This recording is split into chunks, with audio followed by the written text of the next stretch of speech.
আপনাদের সকলকে ইতিহাস শুভেচ্ছা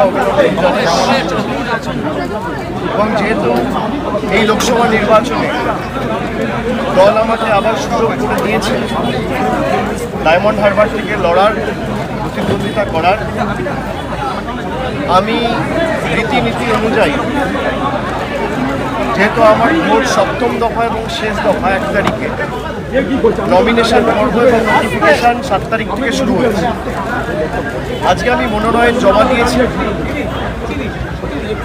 প্রবীণ থেকে শুরু করে বয়োজ্যেষ্ঠ সকলের আশীর্বাদ নিয়ে এবং যেভাবে সমর্থকদের মানুষের ভালোবাসা, আজকে কার্যত যেভাবে মানুষ ফুল বর্ষণ করে আশীর্বাদ বর্ষণ করে আমাদেরকে আশীর্বাদ করেছে, ডায়মন্ড হারবার থেকে বিভিন্ন অঞ্চল, বিধানসভা, ওয়ার্ড, টাউন থেকে সমর্থকেরা এসছে, ভাইয়েরা এসছে। তার সাথে সাথে দক্ষিণ কলকাতার ছাত্র যুবরা, পথ চলতি অনেক মানুষ রাস্তার দুধারে দাঁড়িয়ে আমাদের আশীর্বাদ করেছেন, সমর্থন জানিয়েছেন। আমি সবার কাছে কৃতজ্ঞ। দক্ষিণ কলকাতায় আমার জন্ম, আমার বেড়ে ওঠা, কিন্তু আমার কর্মভূমি ডায়মন্ড হারবার, এবং যেহেতু ডিএম অফিসটা দক্ষিণ কলকাতায় পড়ে, এটা আমার পাড়া। সুতরাং বাড়তি কিছু মানুষ যে উৎসাহ উদ্দীপনা দেখিয়েছে, আমি সকলের কাছে কৃতজ্ঞ। এবং মনোনয়ন জমা দেওয়া মানে শুধুমাত্র লড়াই বা নির্বাচনে প্রতিদ্বন্দ্বিতা করার একটা সুযোগ নয়। যেভাবে মানুষের 10 বছর কাজ করার সুযোগ পেয়েছি, সেই সুযোগটা যাতে আগামী দিনে মানুষ আবার দেয়, নিজেকে আরেকবার বদ্ধপরিকর করে মানুষের সেবায়, উন্নয়নের যে জয়যাত্রা এবং বিজয়রথ ডায়মন্ড হারবারের বিস্তীর্ণ এলাকা জুড়ে অশ্বমেধের ঘোড়ার মতো ছুটছে, সেটা যাতে আগামী দিন ত্বরান্বিত থাকে, সেই উন্নয়ন অক্ষুণ্ণ অব্যাহত রাখতে আমরা বদ্ধপরিকর, এবং তারই শপথ আজকে আমরা মনোনয়ন দাখিল করে নিলাম। আমি আশা করব যেভাবে মানুষ বিগত দিনগুলিতেও তৃণমূলের প্রতি সমর্থন, ভালোবাসা, আশীর্বাদ দেওয়া, নিজেদের সমর্থন রেখেছেন, আগামী দিনও ব্যতিক্রম হবে না। এবং শুধু ডায়মন্ড হারবার নয়, আমি বিভিন্ন লোকসভায়, বিভিন্ন এলাকায়, বিধানসভায় প্রায় গত 3 মাস ধরে প্রচারে রয়েছি, মাঠে রয়েছি, ময়দানে রয়েছি, সর্বত্র মানুষের উৎসাহ উদ্দীপনার চোখে পড়ার মতো। এবং আমার দৃঢ় বিশ্বাস যে বাংলা বিরোধীদের বিসর্জন শুধু সময়ের অপেক্ষা। এবং এই গরমের মধ্যে তারপর বৈশাখ মাস চলছে, একদম বৈশাখ মাসের শেষ প্রান্তে আমরা এসে পৌঁছে গেছি। কালবৈশাখী, বৃষ্টি, ঝড়, জল, রোদ সব উপেক্ষা করে যেভাবে মানুষ আমাদের সভায়, সমিতিতে আসছে, দুপুরবেলা 1টার সময়, 12টার সময়, 2টোর সময়, আমি অত্যন্ত ইতিবাচক। এবং আমি বিশ্বাস করি যে যে রায় মানুষ দেবে আগামী 4 তারিখ যখন ভোট বাক্স খুলবে, যারা বাংলাকে কলুষিত, কলঙ্কিত এবং ছোট করার যে নির্লজ্জ পরিকল্পনা করে বাংলাকে বদনাম করেছে, বাংলাকে ছোট করেছে দেশের কাছে, তাদের যোগ্য জবাব মানুষ দেবে।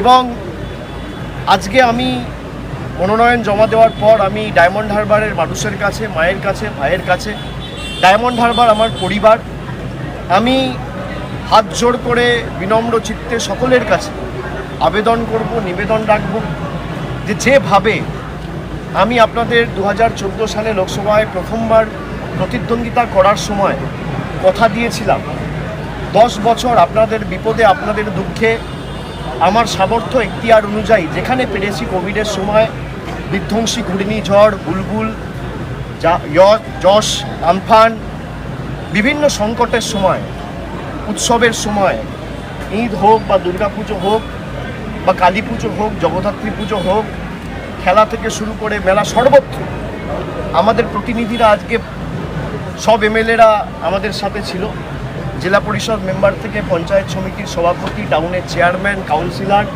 গ্রাম পঞ্চায়েতের সদস্য, দলীয় পদাধিকারী, সবাই আমার সাথে হেঁটে মিছিল করে এই মনোনয়ন যখন জমা দিয়েছি, আমার সাথে পায়ে পা মিলিয়েছে, অগণিত মানুষ পায়ে পা মিলিয়েছে। আমি আশা করব যে মানুষ যেভাবে আমাদের ভালোবাসা, আশীর্বাদ দিয়েছেন, একইভাবে ভালোবাসা আশীর্বাদ বর্ষণ করে আমাদের জয়ের ধারা এবং ডায়মন্ড হারবার থেকে জয়ের ব্যবধান শুধু বাড়বেই না, যাতে বাংলার মধ্যে 1 নম্বর স্থানে থাকে সেটাও আমি মানুষকে অনুরোধ করব সুনিশ্চিত করার জন্য। যদি উন্নয়নের ক্ষেত্রে ডায়মন্ড হারবার 1 নম্বর হয়, জয় এবং প্রাপ্ত ভোটের ক্ষেত্রেও আমি আশাবাদী মানুষের জন্য যদি কেউ কাজ করে মানুষ কোনোদিন মুখ ফিরিয়ে নেয় না। আমি আশাবাদী আমি যেমন আমার কাজে কোনো ত্রুটি বিচ্যুতি রাখিনি, তেমনি মানুষও দুহাত তুলে আশীর্বাদ করে আমাদের সমর্থন জানিয়ে আগামী দিন বাংলা বিরোধীদের উৎখাত করার লড়াইয়ে পথ দেখাবে ডায়মন্ড হারবার। অনেক ধন্যবাদ। গতবার আপনি ছিলেন 3,20,000, এবার কতটা প্রত্যয়ী? 5 লাখ। দেখুন, আমি নির্বাচনে লড়াই করছি, ভোট তো মানুষ দেয়, এবং আমি জ্যোতিষ বা গণৎকার তো নই যে ব্যবধান কত হবে আগে থেকে বলে দেবো। তবে আমি এটুকু বলতে পারি যে আগের যা জয়ের ব্যবধান ছিল, আমি আশা করছি মানুষের জন্য যদি কাজ করে কেউ, মানুষ তাকে খালি হাতে ফেরায় না। এটা আমার স্বল্প অভিজ্ঞতায় সঞ্চয় করে যতটুকু আমি বুঝেছি, রাস্তায় বুঝে শিখেছি। আমি আশাবাদী যে জয়ের ব্যবধান আরও বাড়বে। Sir, what is your expected margin this time? Last time you had about 2 lakh. Like I said, I would leave it to the judgment and wisdom of the people to decide. I am contesting an election. I am not an astrologer. I can't predict the future. But I have left no stone unturned in serving the people. I submitted my nomination today. And submitting my nomination paper is not just an reminder to contest the election. It's a reminder that you need to submerge and immerse yourself in service of the people. So I will do my best. I will continue doing my best, and I am hopeful and optimistic that the margin that Diamond Harbour has delivered last time, that margin will eventually increase and people's love and blessings will continue to be showered upon us as we have worked in the last 10 years. So let the performance of Trinamool speak for itself rather than I making any comment. NCW का जो भूमिका ছিল সেটা নিয়ে প্রশ্ন উঠতে শুরু করেছে, আপনারা কি সেটা নিয়েও কমিশনে যাবেন? लेकिन NCW দেখুন, আমি একটা কথা বলি, সন্দেশখালি নিয়ে যেভাবে বাংলাকে কলুষিত করা হয়েছে, আমি আগেও বলেছি, আমি আবার বলছি, ভূভারতে স্বাধীনতার পর সবথেকে লজ্জাজনক অধ্যায়। মানে একটা রাজনৈতিক দল এতটা নিচু, এতটা নিকৃষ্ট মানের হতে পারে। আমরা গোদরা দাঙ্গার কথা শুনেছিলাম, আমরা পুলওয়ামায় কিভাবে নিজেদের স্বার্থ চরিতার্থ করতে বিজেপি পুলওয়ামা করিয়েছিল আমরা শুনেছিলাম। আর এই কথা আমি বলছি না, এই কথা সত্যপাল মালিক বলছে, যাকে বিজেপি রাজ্যপাল নিয়োগ করে জম্মু কাশ্মীরে পাঠিয়েছিল। সে যখন রাজ্যপাল ছিল, সে বলছে যে কেন্দ্র সরকারের কাছে তথ্য ছিল, আগে থেকে ইন্টেলিজেন্স ইনপুট ছিল, তাও এরা কোনো ব্যবস্থা নেই। 40 জন শহীদকে তাদের জীবনের বলিদান দিয়ে নরেন্দ্র মোদী ভারতবর্ষে এদের নামে ভোট চেয়েছে। আমরা গোদরা শুনেছিলাম, আমরা পুলওয়ামা শুনেছিলাম, আমরা সন্দেশখালি দেখলাম। চোখে দেখা এক জিনিস, কানে শোনা এক জিনিস। 10টা 15টা 20টা ভোটের জন্য যারা বাংলার 10 কোটি আপামর জনসাধারণকে সারা দেশের কাছে ছোট করতে পারে, সারা দেশের কাছে কলঙ্কিত করতে পারে, মানে তাদের থেকে নিচু মানের, তাদের থেকে নির্লজ্জ রাজনৈতিক দল ভারতবর্ষে ভূভারতে কোনোদিন আমি দেখিনি। এবং আমি তো এই কথাগুলো বলছি না, কথা বলছে বিজেপির মণ্ডলের সভাপতি। তাকে এখনও আজকে প্রায় 4 দিন হয়ে গেল, 96 ঘন্টা হয়ে গেল, 3 দিন 4 দিন হয়ে গেছে যেই ভিডিওটা জনসমক্ষে এসছে, এখনো পর্যন্ত দলগতভাবে বিজেপি কোনো ব্যবস্থা নেই। এবং একের পর এক মহিলারা তারা এখন জনসমক্ষে এসে প্রকাশ্যে বলছে যে আমাদের জোর করে ভুল বুঝিয়ে সাদা কাগজে সই করাতে বাধ্য করেছিল বিজেপির নেতারা। জাতীয় মহিলা কমিশনের বিরুদ্ধে অভিযোগ উঠছে, এসটি কমিশনের বিরুদ্ধে অভিযোগ উঠছে। আজকে সারা বাংলাকে যেভাবে ছোট করেছেন আপনারা দেশের সামনে, পূর্ব পরিকল্পিত ষড়যন্ত্র এবং চক্রান্ত করে 2000 টাকার বিনিময়ে বাংলার 10 কোটি মানুষের মর্যাদা সম্মান আপনারা দিল্লির বুকে বিক্রি করেছেন। এর থেকে লজ্জাজনক কী হতে পারে? আর যারা অভিযোগ করেছিল তারা বলছে, অভিযোগকারিনীরা প্রকাশ্যে এসে বলছে যে আমাদের সাদা কাগজে, আমি প্রধানমন্ত্রীকে বলেছিলাম শ্বেতপত্র প্রকাশ করুন। বিজেপি শ্বেতপত্র তো প্রকাশ করেনি, উল্টো সাদা কাগজ নিয়ে মহিলাদের কাছে ভুল বুঝিয়ে তাদেরকে দিয়ে স্বাক্ষর করিয়ে ভুয়ো নির্যাতনের কমপ্লেন করিয়ে জাতীয় মহিলা কমিশনের কাছে পাঠিয়েছে, সিবিআইয়ের কাছে কমপ্লেন করিয়েছে। আজকে যারা এই তথ্য দিচ্ছে, সিবিআই কবার জেরা করেছে? আমরা তো এটাই বলেছিলাম যে সন্দেশখালী পরিকল্পিত। যদি কারোর বিরুদ্ধে কোনো অভিযোগ ওঠে, আইনের পথে চলবে, কিন্তু তদন্ততে সঠিক পথে পরিচালিত হয়নি, এটা তো পরিষ্কার যে রাজনৈতিক স্বার্থে তদন্ত একটা রাজনৈতিক দলের অঙ্গুলি হেলনে মার্ক করে করে তদন্ত হয়েছে। আমি আগেও আপনাদের বলেছি যে জটায়ু আর ফেলুদার তদন্ত, জটায়ু যখন তদন্ত করতো একটা লোককে আগে চিহ্নিত করে তাকে দোষী কিভাবে সাব্যস্ত করা যায় সেই নিয়ে তদন্ত প্রক্রিয়া শুরু করত, আর ফেলুদা তদন্ত করে আগে তদন্তটা কেন হয়েছে, কিভাবে হয়েছে, এর পিছনে কারা যুক্ত সেটা বার করার চেষ্টা করত। সিবিআইয়ের তদন্ত হচ্ছে জটায়ুর তদন্ত, ইডির তদন্ত হচ্ছে জটায়ুর তদন্ত। সন্দেশখালী নিয়ে কালকে রেখা পাত্রের ভিডিও ভাইরাল হয়েছে, জনসমক্ষে এসছে। আমি তো বলছি না, বিজেপি যাকে প্রার্থী করেছে, প্রধানমন্ত্রী যার সাথে ফোনে কথা বলেছে, প্রধানমন্ত্রী যাকে প্রার্থী করেছে সেই রেখা পাত্র বলছে যে ভুয়ো অভিযোগকারিনী যাদের শ্লীলতাহানি হয়নি তাদেরকে দিল্লিতে রাষ্ট্রপতির সাথে দেখা করতে বিজেপির দল নিয়ে গেছে। এরা কারা? আমি বলছি না, রেখা পাত্র বলছে।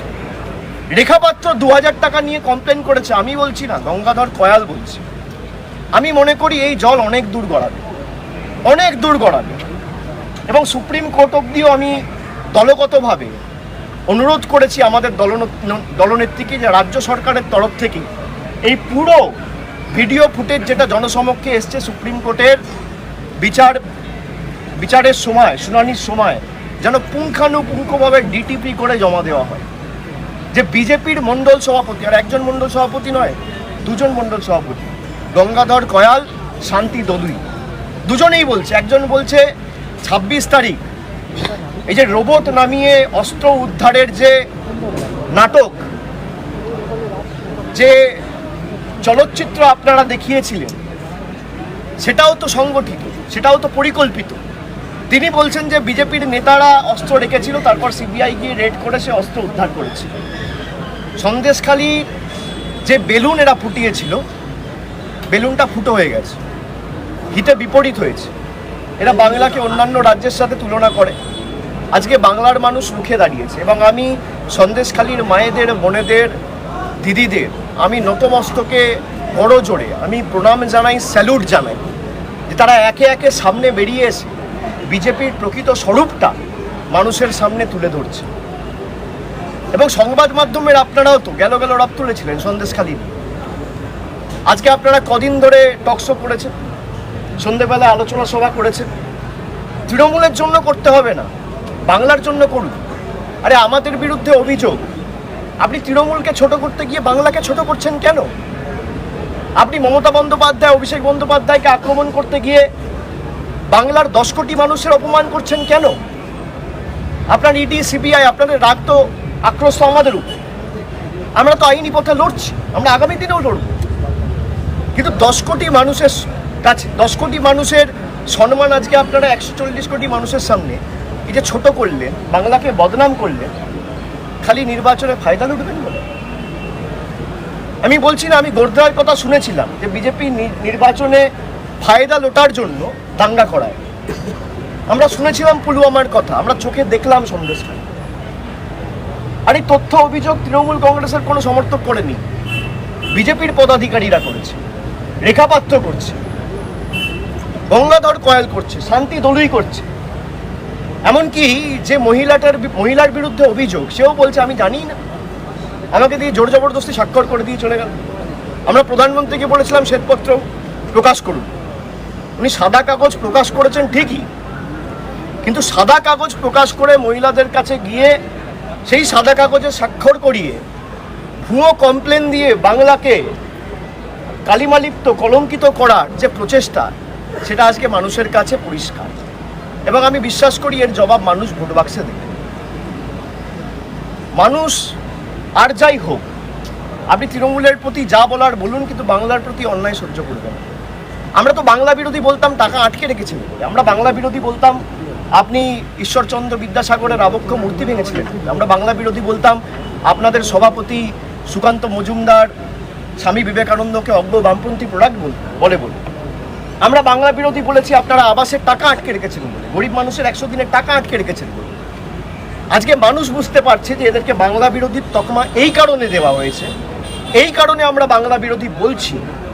তার কারণ খালি নিজেদের স্বার্থ চরিতার্থ করতে 20-22টা 25টা ভোটের জন্য 1% 2% ভোট কি করে বাড়ানো যায়, 2টো সিটে বাড়তি অ্যাডভান্টেজ কি করে পাওয়া যায়, বিচার ব্যবস্থার একাংশ, সংবাদ